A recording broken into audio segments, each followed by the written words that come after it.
Yes. It's going.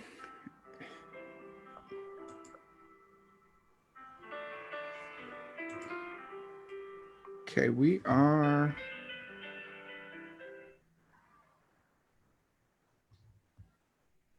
All right, we're live. All right. Hello, everybody. Welcome to Smart with Your Money Live. Happy December and happy holidays, everyone. My name is Chase Peckham. I am the Director of Community Outreach and Education at the San Diego Financial Literacy Center, the education arm of Debt Wave Credit Counseling. Today's topic, creating a game plan for paying off debt. And as usual, I am joined by my compatriot, Felipe Arevalo, who is the coordinator of education at the San Diego Financial Literacy Center and community outreach.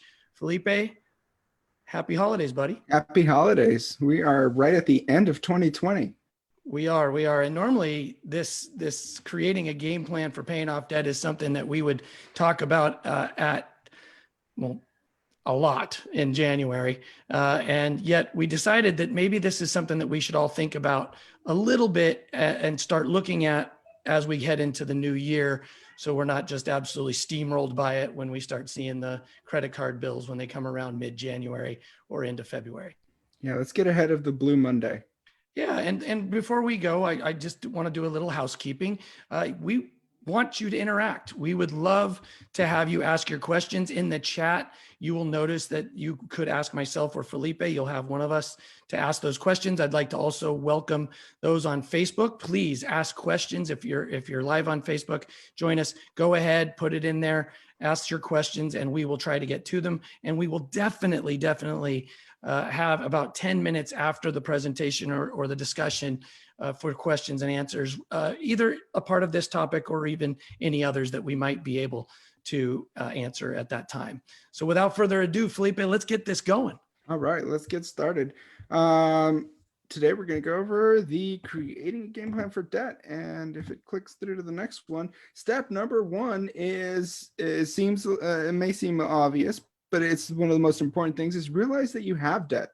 Realize that the debt has become an issue and that it becomes something that you want to address. And even if it isn't an quote unquote issue right now, it's something to take a look at, because if we ignore it, if it's just something that we say all the time that, oh, well, everybody's got a little credit card debt. The thing is true, but it seems to snowball. It tends to build up over time. And all of a sudden we go, oh my gosh, my minimum payments are what? Yeah, if the debt's there, it's not going to go away by itself without you making any changes. So it's important to realize, it's there and I need to address it. Exactly. There's no doubt. So if you share your finances with a significant other or a family, you've got to talk to your loved ones. It's a team effort. And if one person is the only one who's aware of it and making the effort to change something, it's not going to work. Phil, I'm telling you, if you spent $5,000 a month on donuts and you were my significant other, I don't think I'd be very happy with you. No, it would really be some kind of expense there. And that really is the gig, right? We talk about it a lot. And when we do our other workshops, we talk about the most important thing you can do is be honest with whoever you're sharing your budget with or who you're sharing your household expenses with. And the reason for this is you want to be on the same page. And if you think about it, and as crazy as this sounds, but if you think of your household like a business, like what is the goal of a business? I want to make a profit. Make a profit. Your goal is to turn a profit every month, right? You want to make more money for your business than you are spending. And that's exactly what we want to do with our households. And if you two are not on the same page, if the CEO and the CFO and the other top management and your middle management are not on the same page with things, then the business isn't going to run very efficiently, and eventually the business is going to go out of business. So we want to keep our household in business, and we want a profit every month. And that includes even those months where, we're in the holidays right now, and spending typically for people is going to be a little bit higher. So being on the same page is incredibly important. Yeah, you don't want to be, if one person's really cutting back and trying to be better with their money, and the other person's continuing to spend or even making up for the other person's lack of spending, one person will start to feel like maybe they're just spinning their wheels and not making any progress. So it's an important conversation to have, and then to continue to have as you move on. And then after you've both decided and you've come to the realization, it's time to calculate how much debt you have. Yeah, and one thing I'd like to bring up right before we get there is if you're in a situation where you don't have a family and you are on your own, look in that mirror and have a discussion with it, right? That's important. You need to be honest with yourself and how you're spending your money. And that leads directly into calculating it, which this is the biggest leap, right? This is what Yeah. we found in the 12 years or 11 or 12 years that I've been doing this. This is the most difficult part for most people, is being honest and taking a nosedive, looking at everything and how much debt you have. And even though that's scary and it makes you nervous and you may want to, oh God, I really just don't want to see it. This will be the best thing you ever do for yourself. Yeah, you definitely want to know, and adding it up and knowing how much you owe is not going to make it any more debt. It's not going to create more debt for you. It's oftentimes, about how much debt do you have, and people say, "Ooh, so much. I don't even want to know." You do want to know because you want to have that starting point. You want to have, how can you come up with a plan on how to pay back debt if you don't even know how much debt you have? And Yeah. if you have credit cards at multiple banks all over, if you have one credit card, it makes it easier. You look at your balance and you see how much you owe. But if you have multiple credit cards, like so many people do, it may not be as obvious how much debt you actually have. For sure. Absolutely. And we talk about the metaphor that we use all the time is you're planning on a vacation or you're planning to go somewhere, a trip, whether it be, you're trying to set out a road map for yourself. It's hard to set a course when you don't know where you start. Right. Yeah. So if you just closed your eyes and you're like, I got to get to New York, but you don't know where you're starting, that's going to be a hard road to navigate. Yeah, you definitely want to know. And that'll help you make the decisions going forward. You may have, not doesn't happen often, but you may have less debt than you think. Or you usually the other side where you end up, wow, did I really owe that much? But at least you know now, and then you're on the road to doing something about it. Correct. And then you have to revisit your budget. If you don't have a budget, you've got to create a budget. The And we four-letter did a word. whole presentation on budgeting, and this is our most common presentation that we do out in the community when we get to go out in the community, because it's so important to so many other things, and paying off debt is no different. I think people get a little bit nauseated when they hear you and I talk because it seems like every workshop we do, the budget comes up somewhere. Right. The fact is that we can't do any of these finances. We can't do investing. We can't do any of the things that we want to do if we don't have that. That budget needs to be your roadmap, so to speak. And if you don't have that, then it's very difficult to do all the other things that you want to do. Yeah, that's your foundation when it comes to personal finances. You can't continue to build if you don't have that solid foundation to build upon. Right. Little things you want to, take a look at is, or parts of a budget briefly. You can go back and watch the budgeting one if you'd like, but, identify your income. How much money do you have to spend? Track your expenses. Track your expenses. That's a really big one, especially these days, like this month, right? Or in November and December. There's a lot that tends to be a lot more spending. There's those extra spending, but also those everyday things that you say, it's just $2, it's just $4. That adds up with time. Don't forget to add the periodic expenses. Maybe you pay your insurance every quarter or every 6 months. And those tend to sneak up on people if you don't add it to a budget. When we do budgets with people, sometimes we say, how much do you give for gifts? And they'll say, well, not in December, but in other months, they say, oh, 0. And it's like, maybe this month you didn't. But if you do, you want to account for that year round. Right. And then revisit your budget often. Someone asked in the question. As we talked about last week. Yeah. And I'm just going to mention it because we're in the middle of it. Do you recommend Mint as a tracking tool for your budget? I do. Without question. Especially because if you use different cards, whether they be debit cards or credit cards. It's just kind of at different places. It kind of brings it all into one place, and it makes it nice and neat. There are a lot of great budgeting apps out there and a lot of great softwares, but Mint really is like the grandfather of all of them and has really evolved over time. It's free. There's a lot of other ones out there that do all these kinds of things for you that are, will cost you. This Mint, it's fantastic and it really is good. It alerts you to all kinds of stuff. I got alerted the other day that and believe it or not, Felipe, I forgot to pay a bill and I was 2 days late because I was, anyway, I'm never late with a payment, but I was. It happens. It's 2020. Yep. And Mint alerted me that I had a fee. So I went, okay. And then I called my credit card company and I said, hey, I am never late. And they said, no problem, Mr. Peckham.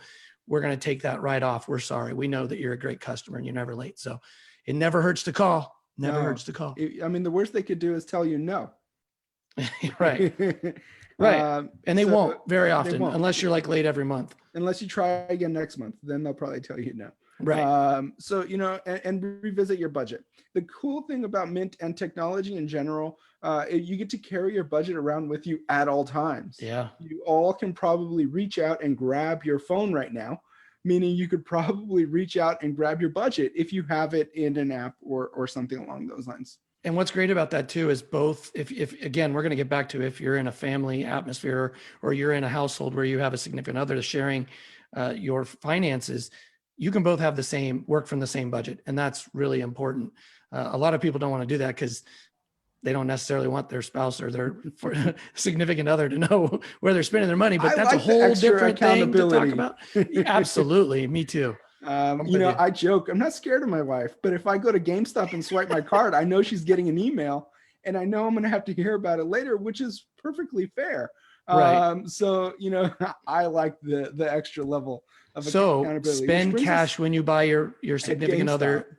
Oh yeah, the present. You're buying them a present this year. Yeah. Use cash. That's the hardest thing with this technology is being able to surprise your significant other with a gift. I know. Get alerts for everything. I tried to surprise her with a Sephora gift card for the holidays, and I used her rewards points. So she got an email before I got home. She knew I'd purchased. Oh, that was smart.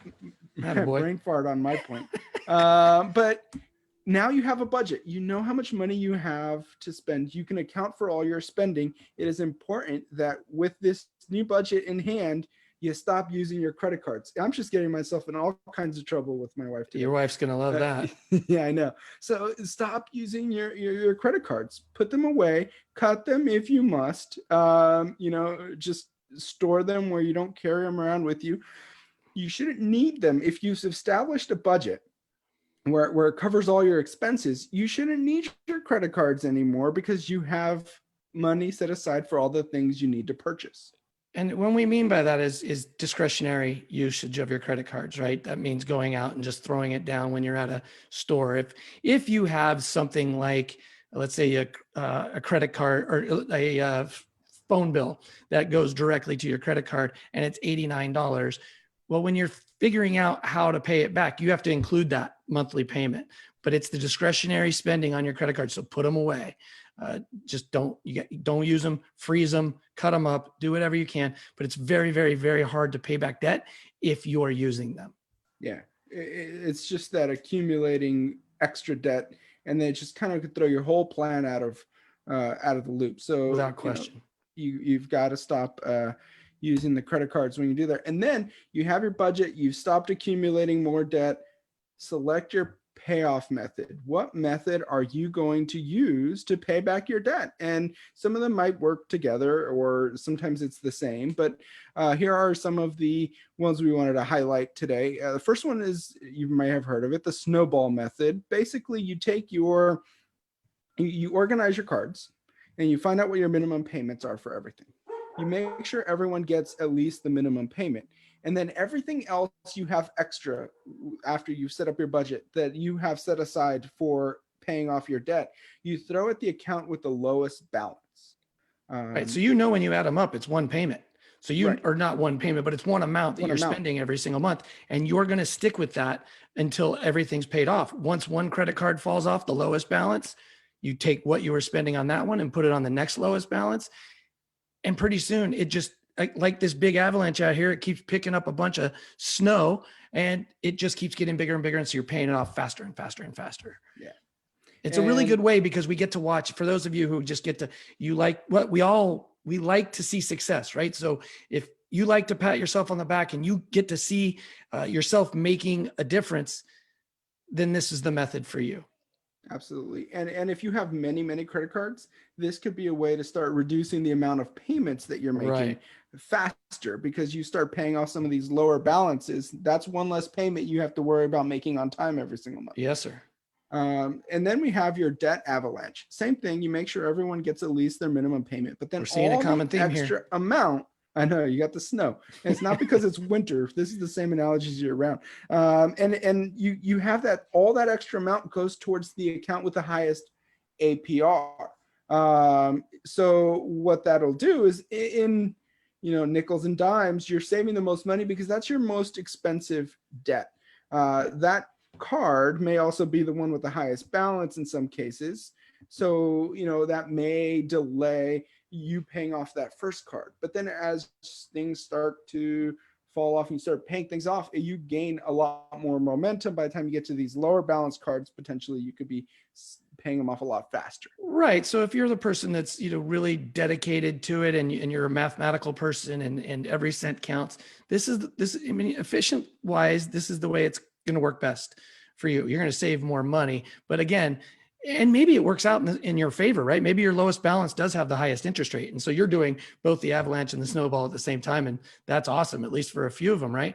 Yeah. But if you're really, really good at spreadsheets or you're following that budget and looking at that and making sure, and you can handle that budget or that credit card being there for a while, then you're probably going to save more money. You may not see the success and you could get frustrated. And that's why a lot of people quit. And yeah, that's why we really recommend the snowball, because you do get to see more success more often. Yeah, and then another option is to consolidate your debts with a new line of credit, which can be difficult, especially if you have a lot of debt. You may not be able to go out and get a new line of credit that offers you better interest rates than what you have. Right. So it's not for everyone. And the problem is, and take this from someone who tried it in college and failed, you may pay off these credit cards with a new consolidated, whether it be loan or balance transfer offer or something like that. But then if you don't change the habit that got you into debt to begin with, you start to say, well, I'll just use this card this month and I'll pay it off. Yeah, because you're looking at those zero balances going, I have no debt, forgetting you got that other and you have that new loan debt over there. Right. And then you end up with double the debt, and that promotional APR on that balance transfer might expire before you get a chance to pay it off. And now your APR is even higher than it was before. They can be very tricky. You really want to be careful with this one. Yeah, without question. We don't really recommend that one. No, it's going to be a tough one. And then you have but it's popular, so we want to make sure that we highlighted it. No, people and then do you have your debt management plan. And this is for someone who maybe has a lot of credit card debt at high interest rates. We've seen them where average APR in the mid 20s with a lot of store cards or things like that. Those high APR cards on a debt management plan, cards get paid off in 3 to 5 years due to the fact that it's a fixed monthly payment, much like the snowball and the debt avalanche. And the benefit usually comes from reduced APR. So you may get your APR down from 29%, 24% into the single digits sometimes. Yeah. And that right there makes it so that you're not spinning your wheels just paying finance charges every single month. And it makes it one payment where you don't have to make a whole bunch of payments. One payment. That's a good deal. And, so and again, nicer. Right. It's a great plan, and it really kind of takes the pressure off you, right? You just make sure that you make the payment every month and you're kind of done with it. And the plan takes care of itself. And you're going to be out of debt within a certain period of time if you keep it up.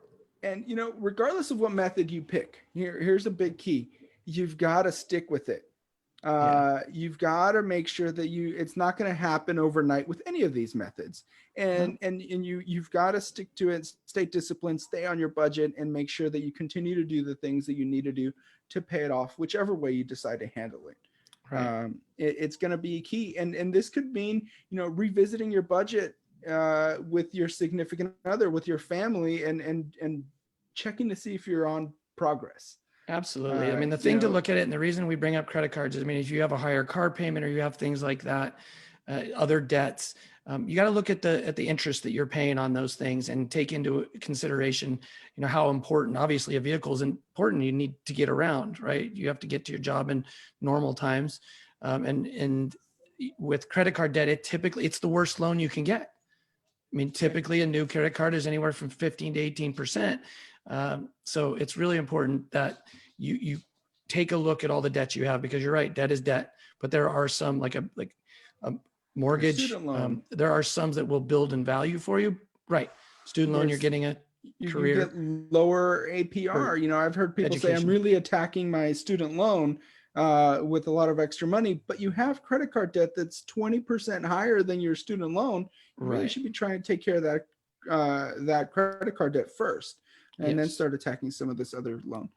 Without question. So, you definitely want to pay attention to that, and then celebrate and stay debt free. Once you pay off your credit card debt, you really want to make sure that you stay on your budget. And by celebrate, I don't mean go and get a new credit card and go on a trip you can't afford, but stay on your budget, start saving some of that money that you used, and then stay debt free. Because you probably at this point realized at this point in the process how hard it is to get out of debt. It's a lot easier to just stay out of it in the future. Yep.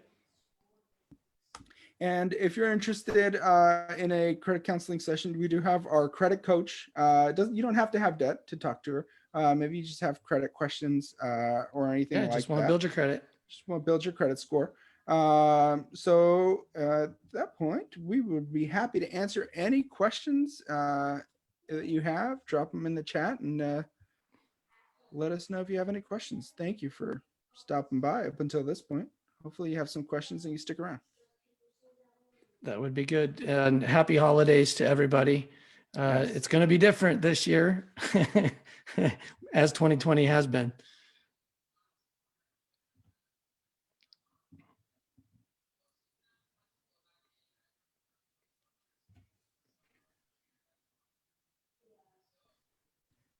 Any other questions out there about any other topics too? I mean, we can holiday spending, credit score, credit questions. It doesn't have to be about just today's topic. We can answer anything you'd like. How do debt management programs affect your credit score? So a debt management program in itself doesn't report to the credit bureaus in any way, the credit counseling company. So the actual it doesn't go into the reporting. Where it can positively affect your score is you're going to be paying down your debt faster. And if you make your payments on time, then you also get credit for that timely monthly payment history. One of the benefits to a debt management plan is you do get that APR reduction. In return, though, the creditors will look to have you. In return, you'll have to close your accounts. So that initial closing of the accounts, could have an effect on your score. How much? It really depends. And it really depends. No way of really saying. Direct answer, but we do know over time that we have seen that for the majority of people that over a period of time, their credit score goes right back up and actually builds it. But the way credit works is really crazy. If you have really great credit, one or two things that you do are going to have a lot more of an effect than if you're kind of in the middle of the road. So, I mean, I missed one payment, and if I would have gone one time, my credit scores, I think the last time I looked, it was 797. It would have had probably deeper effect if that would have go to the credit bureaus. And we did do recently, I know on the next slide, we're going to mention we do have a podcast. It's called the Talk Wealth to Me podcast. We recently did a whole episode on the debt management plan. If you're interested in that, it's like a 30-minute episode or something like that with more of the specifics on that. If you're interested, it's wherever you find your favorite podcast. I like to say your other favorite podcasts because I like to think that we're a favorite. Oh, that's good. Any other questions?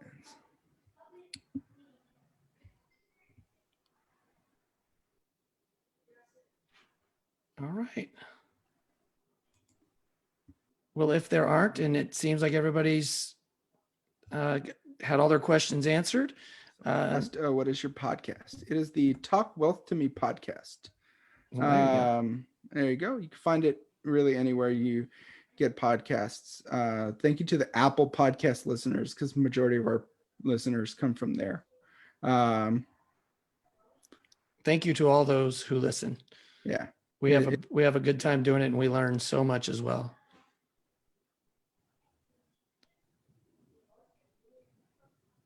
Well, with that, I think if there are no other questions, I will say we're going to take a little break from the Talk Wealth to Me. We possibly might come on for a fun one coming up, but for the most part, we know that we will be back January 6th, 1 p.m. Eastern, 10 Pacific, 1 p.m. Eastern, 10 Pacific. And 2021, we will have our fingers crossed that we are on the road to a much different year, a much more back to normal year. But as we all know, it's kind of like paying back debt. This looks like this whole thing's going to take its time, but we're on the road.